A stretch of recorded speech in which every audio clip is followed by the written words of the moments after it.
Mga mahal kong taga Santa Ana, salamat sa pagboto sa akin sa nakaraan na eleksyon. Dahil dyan ay nais ko na po simulan ang mga pinangako ko noon.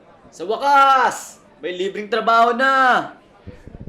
Bago po yan, nais ko po muna sabihin sa inyo ang kumakalat na video ko po ay hindi totoo.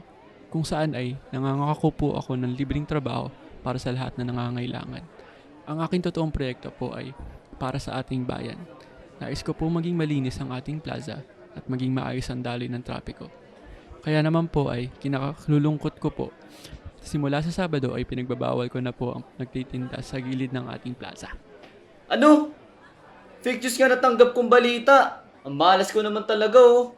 Wala lang ang trabaho. Mawawala pa pwesto namin. Anong klaseng proyekto yan? Humihingi po ako ng pasensya sa mga naloko ng fake news.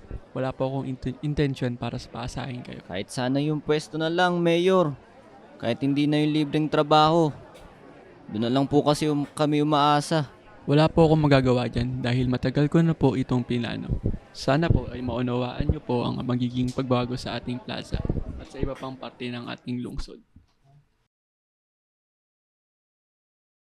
Ano, Ben? May trabaho ka na ba? Wala. Fake news nga yung sinabi niyang trabaho. Tatanggalin na rin tayo ng pwesto sa plaza para daw luminis ang plaza at umayos ang dalyang trapiko. Ha? Paano yan? Doon na lang tayo umaasa at tinanggal pa niya. Yun nga ang sabi ko. Kahit sana yung pwesto na lang para sa mga vendors. Kala ko maganda ng mga proyekto niya para sa atin. Bakit hindi na lang tayo i-regulate para may pagtitindahan pa rin tayo? Hindi niya ba tayo naisip? Nay, Tay, mano po?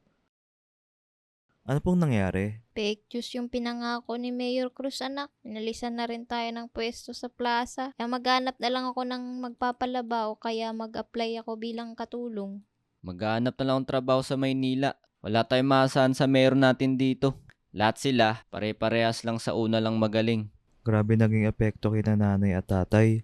Sana mas tinulungan ko sila na maging masuri sa mga nakikita at pinapanood nila sa online. Sana hindi ko hinayaan na maniwala na lang sila sa kung ano ang pinapaniwalaan nila. Huli na ang lahat para sa mayor namin. Pero hindi po huli ang lahat para kina nanay at tatay.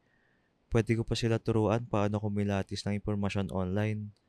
Pwede ko pa sila masalabas sa mga fake news para hindi na sila maloko pa.